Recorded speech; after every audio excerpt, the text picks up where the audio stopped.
Hello guys, कैसे हैं आप लोग। Welcome back in my new video. आज मैं आप लोगों को लेके आया हूं अरविंद सरोहा जी से मिलवाने के लिए, जो कि कुबोटा कंपनी के वरिष्ठ विशेषज्ञ हैं, और इधर अश्वनी राय जी हैं जो कि कंपनी की मार्केटिंग ऑफिसर हैं। कृपया अपना परिचय दें। मैं Arvind Saroha Kubota tractor company से आप सभी किसान भाइयों का और सभी यूट्यूबर का हार्दिक अभिनंदन करता हूं और आप लोगों को धन्यवाद देता हूं कि आप के माध्यम से कुबोटा जैसे एक इंटरनेशनल ब्रांड की जानकारी किसानों तक पहुंचती है। बहुत बहुत धन्यवाद। नमस्कार किसान भाइयों, मैं अश्विनी राय कुबोटा परिवार की तरफ से आप सभी का आज की इस वीडियो में हार्दिक अभिनंदन एवं स्वागत करता हूं। किसान भाइयों, आज हम आपके सामने लाए हैं कुबोटा MU 5502 55 HP के दम में ट्रैक्टर। आज हम इस ट्रैक्टर के बारे में आपको इससे जुड़ी सारी विशेषताएं, सारी जानकारियां देने वाले हैं।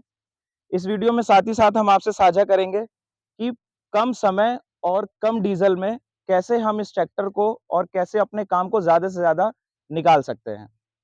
किसान भाइयों, कम समय में कैसे हम ज़्यादा से ज़्यादा काम ले सकते हैं और कम डीजल की खपत में कैसे ज़्यादा से ज़्यादा कार्य कर सकते हैं, उन सभी चीज़ों की जानकारी के लिए हमारे साथ हमारे बीच में मौजूद हैं अरविंद सिरोहा जी। मैं उनसे निवेदन करूंगा कि वो आएँ और इस ट्रैक्टर की खूबियों के बारे में हमें बताएं।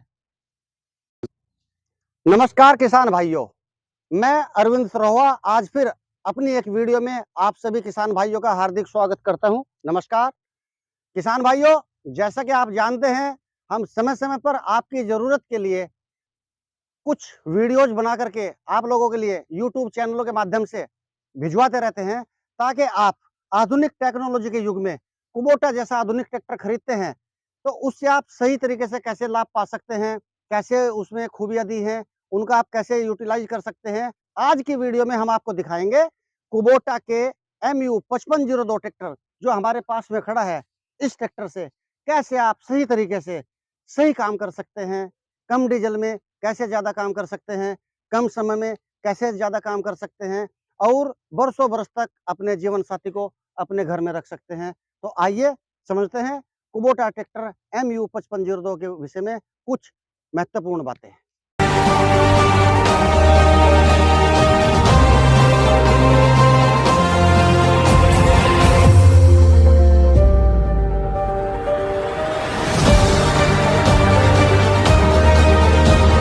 किसान भाइयों, जैसा आप जानते हैं, 5501 की बढ़ती हुई भारी डिमांड के बाद आपके सुझावों के साथ में जो नया मॉडल आया है उसका नाम है MU 5502 यानी MU 5502। ये 55 हार्स पावर के दम में ट्रैक्टर है और इस ट्रैक्टर के अंदर वो सब कुछ सुझाव आप लोगों के बताए हुए और कंपनी के द्वारा दिमाग से पैदा किए गए सुझाव इस ट्रैक्टर के अंदर लगाए गए हैं, जिनकी आपको 5501 में जरूरत थी। किसान भाइयों, सबसे पहले हम 2 मिनट के लिए आपको कुबोटा ट्रैक्टर के बारे में बताएंगे। यहाँ ट्रैक्टर के बोनेट के दोनों तरफ जो कुबोटा लिखा रहता है, आप सब लोग देखते भी हैं। कुबोटा एक जापानीज सरनेम है। जिस व्यक्ति ने सन 1890 में इस कंपनी की नींव रखी थी, उनका नाम था गोनशिरो कुबोटा। गोनशिरो कुबोटा नाम के व्यक्ति ने सन 1890 में जब कुबोटा नाम के एक ग्रुप की स्थापना की, तो उसके बाद ये दिन दुगनी और रात चौगनी तरक्की से बढ़ता चला गया। कुबोटा भारत में सन 2008 से है, उत्तर प्रदेश में 2018 के लास्ट से है, और आज हम जहाँ पर खड़े हैं, यह भगवान रामचंद्र जी के कुल गुरु वशिष्ठ जी के द्वारा बसाया हुआ शहर बस्ती में। हम आज इस समय बस्ती की जमीन पर हैं और ये बस्ती के जो हमारे डीलर हैं मिश्रा ट्रैक्टर, जो बस्ती के अंदर एक चौराया है मूड़ घाट के नाम से, वहीं पर उनका शोरूम है। मिश्रा ट्रैक्टर के नाम से शोरूम है, जो पहले पावर ट्रैक और जॉन डियर जैसे ट्रैक्टरों को बेचते थे। आज वो पिछले 3 साल से कुबोटा कंपनी से जुड़े हुए हैं। किसान भाइयों, इस कुबोटा ट्रैक्टर के अंदर कुछ ऐसी विशेषताएं हैं जो 50 से 55 और 60 हार्स पावर तक के ट्रैक्टरों के बीच में नहीं मिलती। आप नया ट्रैक्टर खरीदते हैं कम डीजल के लिए, आप नया ट्रैक्टर खरीदते हैं मरम्मत का खर्चा बार बार ना हो, आप नया ट्रैक्टर इसलिए खरीदते हैं कि कम समय में ज्यादा काम कर सके। तो आइए जानते हैं कुबोटा की कुछ विशेषताएं और फिर इसके बाद में हम आपको बताएंगे इसके ऑपरेट करने का तरीका कल्टीवेटर में और रोटावेटर में। जैसे कि आप देख रहे हैं, मजबूत हैवी फ्रंट एक्सल। ये फ्रंट एक्सल इतना मजबूत और इतना हैवी है कि आप इस ट्रैक्टर के फ्रंट एंड पे 500 केजी 800 केजी तक का कोई भी मशीन लगा करके काम कर सकते हैं। दूसरी विशेषता है ड्यूल एक्टिंग पावर स्टीयरिंग। जैसे कि किसान भाइयों आप जानते हैं बहुत सारी कंपनियां ट्रैक्टर निर्माण का कार्य करती हैं और उनमें पावर स्टीयरिंग जब लगाती हैं तो ये यूनिट सिंगल एक्टिंग के नाम से होती है, यानी उसमें पावर स्टीयरिंग के सिलेंडर को एक साइड में लगाया जाता है और हाथ के अंगूठे जैसी पतली एक रोड एक ही टायर पे प्रेशर क्रिएट करती है। जबकि किसान कंप्लीट ओरिजिनल पावर स्टीयरिंग का पैसा दे करके आता है। दूसरे टायर के लिए इंजन के नीचे से एक लोहे की रोड जाती है, जिस टायर पे कोई प्रेशर नहीं होता, वो एक लोहे की रोड के द्वारा संचालित किया जाता है। यानी एक टायर पावर स्टीयरिंग की तरह काम करता है, एक टायर मैकेनिकल स्टीयरिंग की तरह काम करता है। यदि आप बड़े ध्यान से देखें तो कुबोटा ट्रैक्टर के पावर स्टीयरिंग में dual acting power steering assembly लगी हुई है, जिसमें लेफ्ट और राइट दोनों तरफ मजबूत हैवी रोड के साथ में प्रेशर क्रिएट किया जाता है। इसका आपको बेनिफिट ये मिलेगा कि 10 साल का 15 साल का बच्चा भी आराम से ट्रैक्टर चला सकता है। गांव की तंग गलियों में अचानक आने वाले मोड़ पे भी आप ट्रैक्टर को मोड़ सकते हैं और खेत में जुताई करते समय खेत का कोना कम छूटता है। किसान भाइयों, तीसरी विशेषता की बात करते हैं तो डीजल पंप है। डीजल पंप के लिए इसका बोनेट ओपन करना पड़ता है।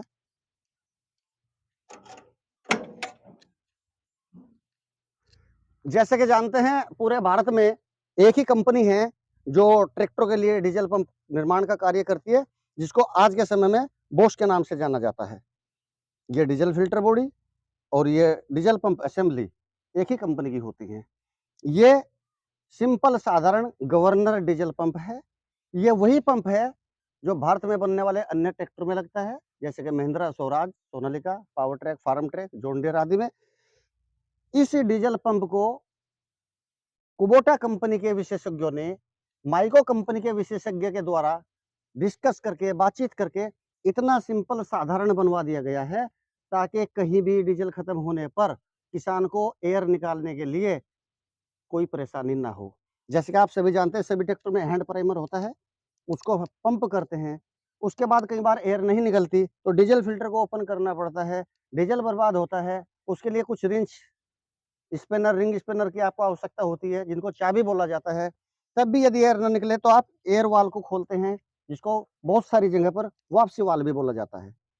कंपनी ने इसमें इतना अच्छा सिस्टम बनाया है कि आप एक उंगली और एक अंगूठे से इस एयर वाल को हाथ से खोल सकते हैं। इस साइड में जाएंगे हम आगे की तरफ, ये बंद हो जाता है। इसको खोलने के बाद डीजल टैंक में जब आप डीजल भरेंगे और कुछ समय के बाद जैसे ही आप सेल्फ लगाएंगे तो गाड़ी स्टार्ट होगी। एक्सीलेटर से गाड़ी को चेक कर लीजिए, जब अच्छी आवाज हो जाए इसको बंद कर देना, एयर निकल चुकी है। अगली विशेषता है इंजन के अंदर बैलेंसर शाफ्ट। ये जैसे कि आप जानते हैं कि ट्रैक्टर जैसे भारी आइटम जब स्टार्ट होते हैं और खेतों में चलते हैं, ट्राली पे चलते हैं, तो इनमें बहुत ज्यादा पावर बनानी पड़ती है। उस पावर के बन जाने के कारण पूरे ट्रैक्टर के अंदर वाइब्रेशन और कंपन होता है। कंपन होने से अनकंफर्टेबल फील होता है, चालक भी ज्यादा समय तक काम नहीं कर पाता और ट्रैक्टर के अंदर बोनेट क्रैक होने के चांस बढ़ जाते हैं, एयर क्लीनर असेंबली हिलने के चांस बढ़ जाते हैं, रेडिएटर हिलने के चांस बढ़ जाते हैं और धीरे धीरे गाड़ी बहुत जल्दी कमजोरी की तरफ आ जाती है। कुछ नट बोल्ट भी ढीले हो सकते हैं। तो उन्हीं सब चीजों को ध्यान में रखते हुए एक बहुत अच्छी टेक्नोलॉजी जिसका नाम है बैलेंसर शाफ्ट, वो कुबोटा ट्रैक्टर के इंजन में क्रैंक शाफ्ट के दोनों तरफ लगाई गई है। जब ट्रैक्टर स्टार्ट करते हैं और इंजन घूमता है तो वो शाफ्ट भी घूमती है और इंजन से दुगनी स्पीड पे घूमती है। एक शाफ्ट सीधी दिशा में घूमती है, दूसरी शाफ्ट उल्टी दिशा में घूमती है, एक ऐसे घूमती है, एक ऐसे घूमती है, जो वाइब्रेशन को कंट्रोल करती है। तो हम आपको इसका वाइब्रेशन टेस्ट दिखाते हैं कि 5502 नाम के ट्रैक्टर में या अन्य मॉडल जो कुबोटा के आते हैं जैसे 4501 है, उनमें भी वाइब्रेशन ना के बराबर है। तो आइए सबसे पहले देखते हैं वाइब्रेशन टेस्ट, बाकी बातें बाद में करेंगे। ये एक पानी की बोतल हमारे पास में है जो नॉर्मल सभी जगह मिल जाती है, बिसलरी, किनले, इस टाइप की बोतलें होती हैं। इसको हम यदि सीधा रखते हैं तो उम्मीद है आराम से रख सकते हैं। उल्टा रखने के बाद और इंजन स्टार्ट करते हुए और आरपीएम बढ़ा करके घटा करके देखते हैं। फिर उसके बाद और ज़्यादा सेटिस्फेक्शन के लिए हमारे पास एक ये इस तरह का पैन भी हुआ करता है जो काफ़ी कम चौड़ाई में है। दोनों चीजों से वाइब्रेशन टेस्ट करके हम देखते हैं।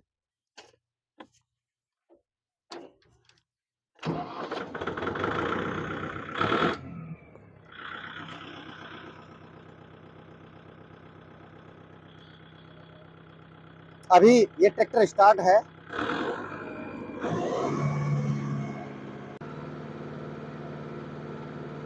इस समय 2200 आरपीएम पर ट्रैक्टर है।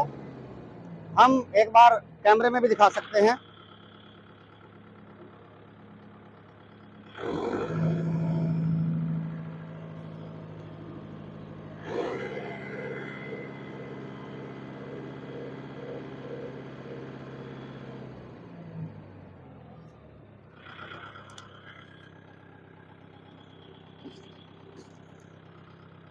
अब ये नॉर्मल पैन है। पहले तो हमारे पास एक यहाँ सज्जन खड़े हैं, हम उनको बुलाते हैं। आप इस साइड में आइए पंडित जी। ये मेटल का पैन है, लोहे का पैन है। आप इसको यहाँ पर लगा करके ऐसे चेक करिए, इसमें मैग्नेट तो नहीं है। आप चेक करें, अपनी तसल्ली कर लीजिए। और भी कहीं चेक कर सकते हैं लोहे के आइटम पे, और उनको बता देना एक बार। मैग्नेट इसमें नहीं है। ओके, ठीक है। अब हम गाड़ी को दोबारा स्टार्ट करते हैं।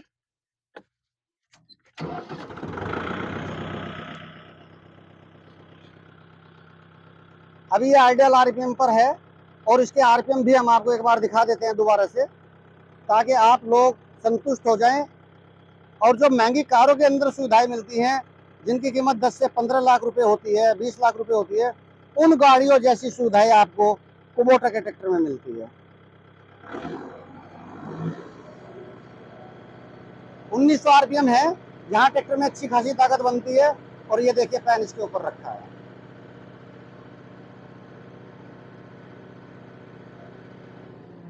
आरपीएम फिर कम कर दिए गए हैं, फिर बढ़ाए गए हैं।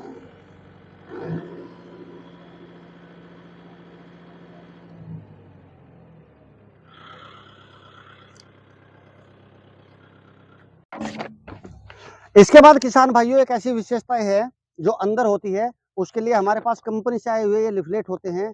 जो चीजें हम आपको बता रहे हैं वो सब इन पेपर के अंदर होती है। जब आप डीलरशिप पे जाते हैं, इस तरह का पेपर वहां से जरूर लीजिए। और हमारी बनाई हुई वीडियो से भी मिलान कर सकते हैं, ट्रैक्टर से मिलान कर सकते हैं। ये कुबोटा ट्रैक्टर के अंदर जो भी विशेषताएं हैं, सब कंपनी के द्वारा यहाँ पर है। अगली विशेषताएं हैं क्लच के अंदर 5 फिन क्लच प्लेट। किसान भाइयों, होता क्या है, जब डीजल जल के ताकत बनती है, उस ताकत को गियरबॉक्स में भेजने के लिए क्लच प्लेट की मुख्य भूमिका होती है। तो अन्य गाड़ियों में छोटी क्लच प्लेट होती है, 5 फिन की जगह 4 फिन या 3 फिन भी हो सकता है। तो कुबोटा में क्लच प्लेट में भी किसी प्रकार की कोई कटौती नहीं की गई है। नेक्स्ट फीचर है सस्पेंडल पैडल, लटके हुए पैडल। इसका आपको इतना आनंद आएगा ट्रैक्टर चलाते समय, यानी कि आपको कार जैसी फीलिंग आएगी। पैडल पे पैर रखते ही पैडल दब जाते हैं, बहुत ज्यादा ताकत की आवश्यकता नहीं है। बहुत सारे ट्रैक्टर के अंदर पायदान के नीचे से पैडल आते हैं, उनमें मोटे मोटे स्प्रिंग होते हैं। स्प्रिंग को बढ़ाने की ताकत आपके पैर में होना चाहिए, तभी आप पैडल दबा पाते हैं। इंजन के अंदर 4 वॉल सिस्टम है, यानी एक पिस्टन के ऊपर 4 वॉल हैं। जिस तरीके से एक पिस्टन के ऊपर अन्य गाड़ियों में 2 वाल होती हैं, एक इनलेट और एक एग्जॉस्ट, यानी एक वाल से ट्रैक्टर सांस लेता है, दूसरी वाल से जली हुई गैसों को बाहर निकालता है। तो इसमें 4 वॉल सिस्टम है, जो अन्य किसी गाड़ी में नहीं है। 2 वॉल से सांस लेगा, 2 वॉल से सांस निकालेगा, तो इंजन के अंदर ताकत ज्यादा बनेगी। अगली चीज है ECDIS। इसका मतलब होता है सेंट्रल डीजल इंजेक्शन सिस्टम या सेंट्रल डायरेक्ट इंजेक्शन सिस्टम। यानी कि आप ऐसे समझिए, सभी ट्रैक्टरों के पिस्टन के ऊपर जो नोजल का स्प्रे डलता है, वो तिरछे तरीके से डलता है। वो ऐसे हो या ऐसे हो, होगा तिरछा। अब उसमें क्या होता है, जब बड़ी हार्स पावर के ट्रैक्टर होते हैं तो डीजल की मात्रा ज्यादा होती है, और एक साइड में तिरछा स्प्रे होने के कारण एक साइड में डीजल ज्यादा होता है, जिधर आग ज्यादा लगती है। एक साइड में डीजल कम होता है, उधर आग कम लगती है, और पिस्टन थोड़ा सा टेढ़ा होके भी चलता है। कुबोटा कंपनी के इंजीनियर ने नोजल का डिजाइन सीधे किया है। सीधी नोजल से जब स्प्रे डलता है तो बराबर स्प्रे डलता है, बराबर स्प्रे डलेगा तो आग ज्यादा लगेगी, आग ज्यादा लगेगी तो पावर ज्यादा जनरेट होगी, जिसके लिए आप पैसा देते हैं। किसान भाइयों, ट्रैक्टर के अंदर जो गियरबॉक्स लगा है वो सिंक्रोनस गियरबॉक्स है। सिंक्रोमैश गियरबॉक्स की सबसे बड़ी विशेषता यह है कि जब आप खेत खलिहानों से धान की ट्रॉली को भर के, गन्ने की ट्रॉली को भर के, ईंट और पत्थर की ट्रॉली को भर के नदियों के अंदर से लेके जाते हैं, या कीचड़ से निकलते हैं, या चढ़ाई पे चढ़ते हैं, उस समय ट्रैक्टर का इंजन लोड मानता है। जब इंजन लोड मानता है उस समय आपको छोटे गियर की आवश्यकता होती है, मगर आप छोटा गियर तभी देते हैं जब यहाँ से एक्सीलेटर कम कर देते हैं और इंजन की रफ्तार छोटे गियर के बराबर ना आ जाए। उस समय इंजन की ताकत घट चुकी होती है, गाड़ी पीछे जाने की संभावनाएं बढ़ जाती हैं, दुर्घटनाओं के चांस बढ़ जाते हैं। तो किसान भाइयों, आप लोगों के स्वास्थ्य और आप लोगों के जीवन की लंबी कामना को ध्यान में रखते हुए कुबोटा कंपनी के इंजीनियर्स ने कुबोटा ट्रैक्टर के अंदर सिंक्रोमैश नाम की टेक्नोलॉजी का गियर बॉक्स लगाया है। सिंक्रोमैश गियर बॉक्स में आपको इंजन के फुल आरपीएम पर चौथे से पहला गियर लेने की सुविधा मिलती है और इंजन की ताकत नहीं घटती, मौसम नहीं टूटता। आप विदाउट रिस्क ट्रैक्टर को चढ़ाई पे चढ़ा सकते हैं। किसान भाइयों, ये तो मोटा मोटा हुई ट्रैक्टर की विशेषताओं की बात। इसमें एक विशेषता बहुत अच्छी और मैं आपको बता दूं, जैसे कि यहाँ हब के अंदर ग्रीस रोकने के लिए सील लगी होती है, टाइमिंग सील में सील लगी होती है, टाइमिंग सील जिसको बोलते हैं, मेन सील होती है। यह गियर बॉक्स के और पिछले एक्सल के अंदर बहुत जगह सीलें लगी होती हैं जहाँ से ग्रीस को रोकने का काम करती हैं, ऑयल को रोकने का काम करती हैं। तो कुबोटा ट्रैक्टर के अंदर जितनी भी ऑयल सील लगी हैं वो सभी की सभी जापान के द्वारा निर्मित नोक कंपनी के द्वारा बनाई गई सीलें हैं, जो अपने आप में उत्तम गुणवत्ता की सील हैं और जो बरसों बरस चलती हैं, जल्दी लीकेज नहीं होती। किसान भाइयों, अब खेत में चलाने के लिए आपको उसका इस्तेमाल कैसे करना है। हम फील्ड के लोग हैं, उत्तर प्रदेश के विभिन्न शहरों में, विभिन्न गाँव में जाते हैं, तो हमारे डीलर्स के द्वारा, किसान भाइयों के द्वारा, कुछ मैकेनिकों के द्वारा ऐसी चीज़ें सामने आई हैं जिससे किसान कुबोटा ट्रैक्टर की खूबियों का विशेष लाभ नहीं उठा पा रहा है। उसके लिए हम आपको कुछ टिप्स दे रहे हैं, आप उनको फॉलो करिए। उम्मीद है निश्चित तौर पर आप कुबोटा से भरपूर लाभ उठा पाएंगे। ये 50 से 55 एचपी के किसी भी ट्रैक्टर के बराबर काम करने वाला ट्रैक्टर है। इसके अंदर आगे 750 का टायर, पीछे 16/9/28 का टायर, और यदि 4 व्हील लेते हैं तो 950 का टायर आगे और 16/9/28 के टायर पीछे मिलता है।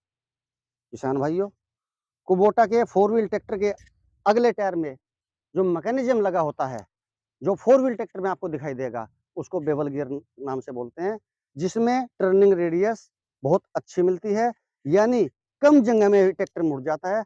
अन्य कंपनियों के ट्रैक्टर 4 व्हील होने के बाद उतनी अच्छी कटिंग नहीं देते और उनको दूर में मुड़ना पड़ता है। तो आइए जानते हैं कुबोटा के सिस्टम के विषय में। ऊपर आ जाओ। सबसे पहले आप इस ट्रैक्टर के गियर बॉक्स का पैटर्न देखें। इसमें लेफ्ट हैंड पे जो आपको नॉब मिलती है, इसमें लो, मीडियम और हाई और रिवर्स रेंज मिलती है, यानी कि ये लो हाई मीडियम वाला गियर बॉक्स है। और जो मेन स्पीड चेंज लीवर है, यहाँ पर आपको 1 2 3 4 गियर मिलते हैं। तो कहने का मतलब ये है कि अधिकतर किसान एकदम खेत में जाते इसको हाई के पहले में चलाने की कोशिश करते हैं, क्योंकि किसानों के पास जो पहले ट्रैक्टर हैं उनमें कल्टीवेशन का गियर कल्टीवेटर से और हैरो से हाई का पहला ही होता है। किसान भाइयों, इस ट्रैक्टर में थोड़ा सा चेंजेस किए गए हैं। यदि आप कुबोटा को कल्टीवेशन में चलाएं, हैरो और कल्टीवेटर में चलाएं, तो इसमें जुताई का गियर मीडियम का पहला और दूसरा है। आप जब भी कल्टीवेटर चलाएं, चाहे 9, 11 और 13 का कल्टीवेटर आप चलाते हैं, तो मीडियम का पहला, इधर से मीडियम डालेंगे, यहाँ से लीवर को बाहर की तरफ करेंगे, मरगाड़ की तरफ करेंगे, आगे करेंगे, मीडियम हो गया, और इधर से दूसरा डालेंगे। इंजन के आरपीएम 1800 से 1900 के आसपास आप रख सकते हैं, 1900 प्लस भी रख सकते हैं। कल्टीवेटर के लिए कोई विशेष प्रतिबंध नहीं है। यहाँ पर एक बात और समझना जरूरी है कि ये हाई स्पीड इंजन है। ये अन्य ट्रैक्टरों की तरह 1500-1600 आरपीएम पर बहुत अच्छा रिस्पॉन्स नहीं देगा, क्योंकि ये हाई स्पीड इंजन है। एक चीज और देखने में मिली है कि कुछ लोग बताते हैं कि ट्रैक्टर ब्लैक स्मोक देता है। कारण क्या है? कुबोटा 5502 के इंजन के अंदर ईजीआर और टर्बो टेक्नोलॉजी लगी है। टर्बो टेक्नोलॉजी होने के कारण हम किसान भाई कभी कभी बढ़िया रोड से चलते चलते जब थोड़ा सा हल्की रोड पे आते हैं तो हम गियर चेंज नहीं करते, चौथे गियर में ही गाड़ी चलती रहती है। फिर आवश्यकता तीसरे की होती है, हम गियर नहीं बदलते। रोड और खराब हो जाता है, तब भी हम गियर नहीं बदलते, और टर्बो के आरपीएम काफी कम हो जाते हैं, जिस कारण हमें ब्लैक स्मोक दिखाई देता है। वो हमारे ऑपरेटिंग सिस्टम की कमी की वजह से होता है। आप समय के अनुसार इसका गियर बदलते रहिए। ये नई टेक्नोलॉजी के हिसाब से डिजाइन किया हुआ ट्रैक्टर है। इसमें ब्लैक स्मोक की कोई शिकायत नहीं है। केवल कभी-कभी हमारे चलाने के तरीकों से ऐसा हमें महसूस होता है। जब आप रोटावेटर की बात करते हैं, तो रोटावेटर में इस ट्रैक्टर का गियर लो का दूसरा, यहाँ पर एक बार दिखा दीजिए आप, मीडियम के बराबर में ही लो रेंज की कमांड है। और इस गियर बॉक्स में दोनों लीवर न्यूट्रल होना जरूरी है जब गाड़ी आप स्टार्ट करते हैं। सबसे पहले आप कमांड दीजिए, आपको गाड़ी मीडियम में चलानी है, लो में चलानी है, रिवर्स में चलानी है या हाई में चलानी है। उसके बाद मेन स्पीड चेंज लीवर का इस्तेमाल करिए। कई किसान केवल इसी लीवर को न्यूट्रल करते हैं, गाड़ी स्टार्ट करते हैं, यही गियर डालते हैं और मेन लीवर पहले से लगा होता है तो गियर बॉक्स से आवाज आती है, जो कि गलत है। आप ये लीवर भी न्यूट्रल कीजिए और ये भी न्यूट्रल कीजिए, तब गाड़ी स्टार्ट कीजिए। पहले बाएं हाथ से कमांड दें, फिर राइट हैंड से, दाएं हाथ से आप अपना गियर सिलेक्शन करें। कल्टीवेटर के लिए, हैरो के लिए 1800, 1900, 2000 आरपीएम तक आप चला सकते हैं। यदि आप साइड ब्रेक मारते हैं तो इस बात का विशेष ध्यान रखें कि ट्रैक्टर की कटिंग बहुत ज़्यादा अगर हो गई है और गहराई भी ज़्यादा है, उस समय या तो ट्रैक्टर की कटाई को थोड़ा बढ़ाइए या इम्प्लीमेंट की गहराई को कम करिए, क्योंकि ट्रैक्टर को मोड़ने में लंबाई के हिसाब से जो उसकी आकार है, वजूद है, उसका लगभग 1.5 गुना जगह ज़रूरत होती है। रोटावेटर जब हम चलाते हैं तो लो का दूसरा और लो का तीसरा गियर इसमें रहता है। सुपर सीडर, हैप्पी सीडर वगैरह चलाने के लिए आप लो के पहले गियर में चलाइए, क्योंकि उसमें बिना जुती जमीन में हमें सीडिंग भी करनी होती है और प्लोइंग भी करनी होती है, यानी कि जुताई भी और बुआई भी। तो उसमें स्पीड कम होना जरूरी है। तो लो का पहला गियर जब आप डालेंगे 1800 से 1900, 2000 आरपीएम पे चलाएंगे तो सुपर सीडर, हैप्पी सीडर बहुत अच्छे से चलेगा। और यदि आप नॉर्मल रोटावेटर चला रहे हैं और लो के दूसरे गियर में चला रहे हैं तो आरपीएम 1900 रखिए, 1950 रखिए, कोई दिक्कत नहीं है। यदि लो के तीसरे गियर में चलाते हैं तो आरपीएम 2000 रखिए, क्योंकि स्पीड बढ़ेगी तो आरपीएम भी उसी हिसाब से सेट होना चाहिए। हाई स्पीड इंजन है, घबराना मत, डीजल की खपत ज्यादा नहीं होगी, सही आएगी। अब बात करते हैं कल्टीवेटर के डिजाइन की। किसान भाइयों, कल्टीवेटर के मामले में उत्तर प्रदेश के अंदर विशेष तौर पे मैं ये कहना चाहूंगा कि हमारे किसान भाई अपनी जरूरत के अनुसार, अपने शौक के अनुसार ट्रैक्टर तो बदल लेते हैं, मगर यहाँ एक समझने की चीज है, टेक्निकल बात है कि ट्रैक्टर की भी कुछ जरूरतें होती हैं। उदाहरण के तौर पे मान लीजिए किसी किसान ने आज से 20 साल पहले कोई 30 हार्स पावर की गाड़ी ली थी, जिसमें 12 4 28 के टायर आते थे। फिर उन्होंने एक 40 हार्स पावर की गाड़ी खरीद ली, जिसमें 13 6 के टायर आते हैं, कल्टीवेटर वही है। फिर उन्होंने किसी और कंपनी की 14 9 के टायर की गाड़ी खरीद ली, कल्टीवेटर वही है। फिर उन्होंने मान लीजिए कुबोटा खरीद लिया 16 के टायर में, कल्टीवेटर वही है। तो ये तरीका गलत है। जैसे जैसे ट्रैक्टर की हार्स पावर और टायर साइज बढ़ता है, उसी हिसाब से कल्टीवेटर का डिजाइन भी चेंज हो जाता है। अब चेंज होता क्या है उसमें, सबसे पहले तो आप ट्रैक्टर के सिस्टम को जान लीजिए। कुबोटा ट्रैक्टर में कल्टीवेशन के लिए 3 होल दिए गए हैं। जो सबसे नीचे का होल है उसको नंबर 1 बोलते हैं। नंबर 1 होल में आप कल्टीवेटर चला सकते हैं, पलाऊ चला सकते हैं, यानी जो हल लगातार जमीन के अंदर रह करके काम करता है वो हम सबसे नीचे वाले होल में चलाएंगे। सेकंड नंबर होल जो बीच वाला है, इसमें हम हाइड्रोलिक हैरो भी चला सकते हैं। इसके बाद जो सबसे ऊपर का होल है, यहाँ पर रोटावेटर चलेगा, सुपर सीडर, हैप्पी सीडर चलेगा, क्योंकि रोटावेटर को कोई सेंसिंग की आवश्यकता नहीं होती। अब सवाल आता है कल्टीवेटर का, तो ये इंची टेप मेरे पास है। मैं आप लोगों की जानकारी के लिए बता दूं कि यहाँ से और कल्टीवेटर में जहां पर भी पिन लगती है, ये टॉपलिंग वाली पिन जहां पर लगती है, उस होल की ऊंचाई 50 इंच होना जरूरी है। यदि आपके पास 36 inch, 38 inch, 42 inch, 43 inch height के कल्टीवेटर हैं, तो जब आप गहराई देंगे उसके बाद सेंसिंग की होने की संभावनाएं कम हो जाती हैं। सेंसिंग है क्या? देखिए, आप नया ट्रैक्टर लेने के लिए जाते हैं तो आप सारी खूबियों की बात करते हैं, इंजन में दम हो, गियरबॉक्स बहुत बढ़िया हो, हाइड्रोलिक में दम हो और हाइड्रोलिक ज्यादा वजन उठाने वाली हो, और साथ साथ आप ये भी मांगते हैं कि हाइड्रोलिक ऑटोमेटिक हो। तो किसान भाइयों, हाइड्रोलिक ऑटोमेटिक ट्रैक्टर के अंदर है, मगर उसको एक्टिवेट कल्टीवेटर कराता है। कैसे कराता है ये समझते हैं। मान लीजिए यहाँ कल्टीवेटर लगा हुआ है, कल्टीवेटर के अंदर 2 लाइन खुरपों की होती है, एक में 5 एक में 4, या एक में 5 एक में 6। तो उस दौरान होता क्या है, कोई भी किसान ये नहीं चाहता खेत में काम करते हुए कि गहराई कम ज्यादा हो, एक समान गहराई पे काम करना चाहते हैं। मगर किसी भी किसान के खेत में एक समान नमी होती नहीं है, और जहां भी नमी ज्यादा होती है या रेत ज्यादा होता है, कल्टीवेटर वहां ज्यादा घुस जाता है। तो इंजन पे लोड पड़ता है और डीजल की खपत बढ़ जाती है। फिर आप हाथ से लीवर को ऊपर नीचे करते हैं, तो वो ऑटोमेटिक नहीं हुआ। ऑटोमेटिक का मतलब है इंजन पे लोड पड़ने से पहले ये लोअर लिंक कल्टीवेटर को ऐसे जंप देते रहें। वो सुविधा ट्रैक्टर के अंदर है, मगर होता क्या है, जब ये पिन यहाँ लगी होगी तो ये सिस्टम दबना चाहिए, ये रोड दबनी चाहिए। जब तक ये रोड नहीं दबेगी तब तक अंदर सिस्टम पे धक्का नहीं लगेगा। सिस्टम पे धक्का नहीं लगेगा तो ये शाफ्ट नहीं घूमेगी, ये शाफ्ट नहीं घूमेगी तो ये आर्म के द्वारा हाइड्रोलिक जैक और ये लोअर लिंक की पट्टियां ऊपर जंप नहीं करेंगी। हम इस टॉप लिंक को एक बार दिखा देते हैं आपको।